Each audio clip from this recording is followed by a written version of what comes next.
Bonsoir à tous. Donc, vous avez sûrement entendu parler la semaine dernière du Beauvau de la sécurité qui s'est donc achevé la semaine dernière. C'était un processus de consultation qui avait commencé en février dernier et donc qui s'est terminé par une annonce du président Macron mardi dernier exactement. Il a annoncé qu'une nouvelle instance de contrôle parlementaire serait créée pour contrôler les forces de l'ordre. Et donc, je voulais revenir là-dessus. D'abord, en parlant du contexte de ce Beauvau de la sécurité. Et puis, deuxièmement, en essayant de se demander qu'est-ce que ça va changer, cette nouvelle instance de contrôle parlementaire. Donc, commençons avec le contexte. Les forces de l'ordre en France sont critiquées. Alors j'imagine qu'elles sont critiquées depuis déjà très longtemps, probablement depuis le début de leur existence, mais c'est vrai que ça s'est quand même accentué ces dernières années, surtout avec les manifestations des Gilets jaunes. Vous avez sans doute tous vu des images des manifestations violentes où les manifestants se font gazer au gaz lacrymogène, se font tirer dessus à coups de flashball et de canons à eau. Ensuite, il y a évidemment le problème du racisme qui est aussi revenu en force ces dernières années avec le mouvement Lives Matter, qui a aussi fait du bruit en France, parce qu'il y a aussi beaucoup de racisme dans la police en France. Et donc, c'est dans ce contexte que, en novembre dernier, il y a eu encore une affaire de plus avec une vidéo choquante qui a tourné sur les réseaux sociaux que vous avez peut-être vue, une vidéo où on voit Michel Zecler, qui donc est un producteur, un homme noir, qui se faisait passer à tabac par la police dans son studio d'enregistrement à Paris. Et donc, cette vidéo était vraiment très choquante. Et Emmanuel Macron a donc été obligé de réagir. Il a donc accordé une interview à Brut et il a reconnu pour la première fois l'existence de violences policières en France. Jusque-là, il avait plutôt tendance à nier que ce genre de problème puisse exister dans notre beau pays, la France. Et donc, c'est à la suite de ça qu'il a décidé de lancer le Beauvau de la sécurité avec deux objectifs.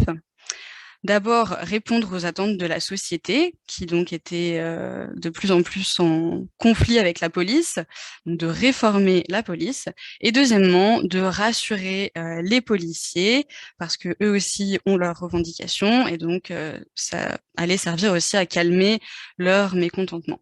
Donc ce Beauvau de la sécurité, ça consiste en fait en une réunion, une consultation avec plusieurs acteurs, donc des syndicats de police, des experts français et internationaux, des parlementaires, des maires, des magistrats et aussi des membres de la société civile, des citoyens. Et donc le but de ce Beauvau de la sécurité est de réformer la police, de préparer une réforme et de trouver des solutions pour remédier aux rapports de plus en plus tendus entre la police et la population française. Donc, il existe des bavures policières en France, c'est un fait, et il existe déjà des instances de contrôle de la police, évidemment. Quelles sont-elles? Alors, il en existe déjà un certain nombre. Il y a d'abord les instances de contrôle interne, c'est de celles-ci qu'on entend souvent parler, l'IGPN et l'IGGN, donc l'inspection générale de la police nationale et l'inspection générale de la gendarmerie nationale, qu'on connaît bien souvent sous le nom de police des polices, donc comme elle est surnommée. Et donc l'IGPN, l'IGGN ont pour devoir de veiller au respect des lois par les policiers dans l'exercice de leurs fonctions. Ils doivent aussi respecter un code de déontologie et ces deux organisations enquêtent aussi sur les fautes présumées de policiers.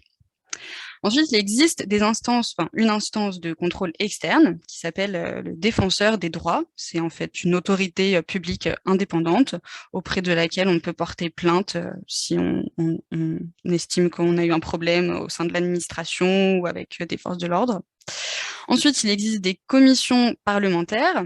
Ça, ce sont des mesures exceptionnelles elles se réunissent de manière exceptionnelle quand il y en a besoin. Ensuite, il y a les instances judiciaires, donc la justice, tout simplement. Et puis, enfin, au sein de la police, en fait, normalement, la hiérarchie de la police doit faire respecter les lois, la déontologie au sein même de la police. Mais évidemment, tout ne fonctionne pas toujours si bien que ça. Et l'institution, l'organisation qui est surtout l'objet de critiques, c'est l'IGPN. Pourquoi? Eh bien, parce que c'est d'abord une instance de contrôle interne. Donc, ça veut dire que ce sont des policiers qui enquêtent sur d'autres policiers. Donc, évidemment, il y a la question d'une possible connivence qui se pose.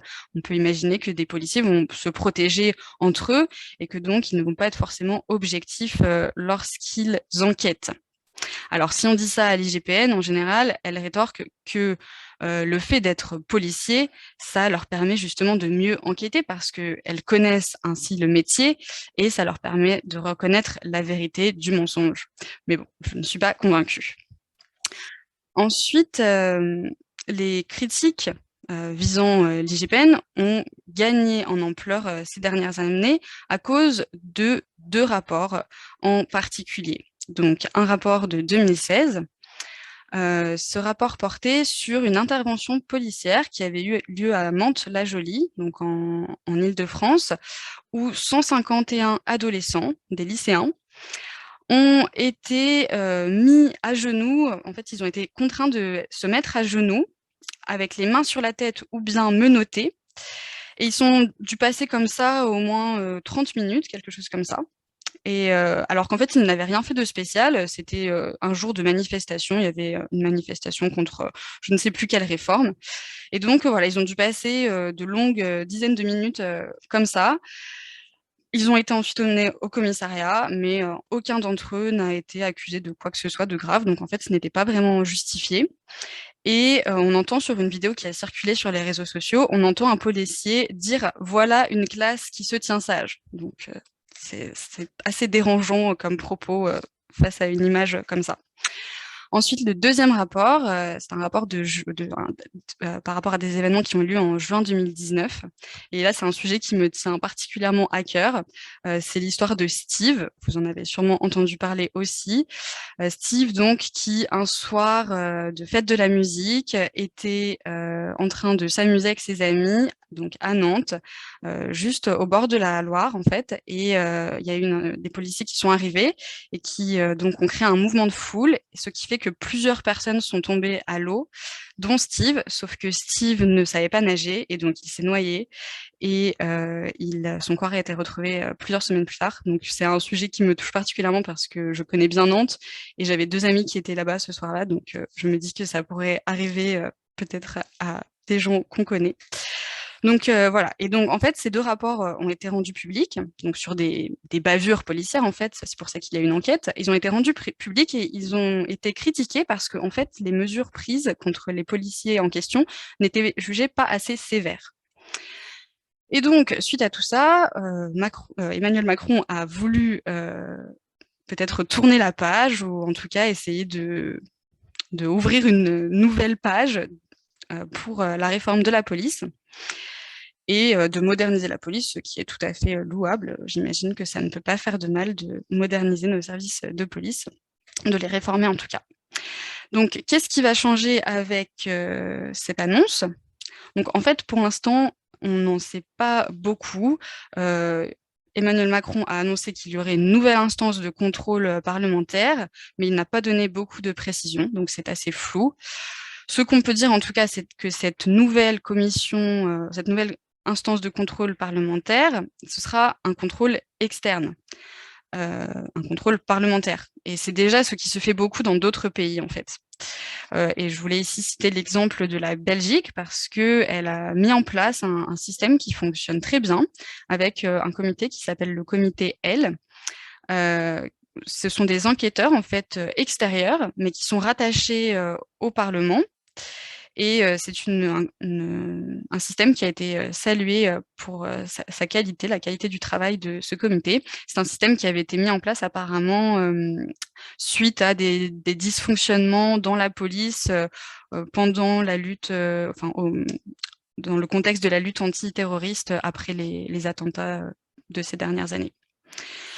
Donc en fait, globalement, cette annonce ne va pas vraiment créer un changement radical.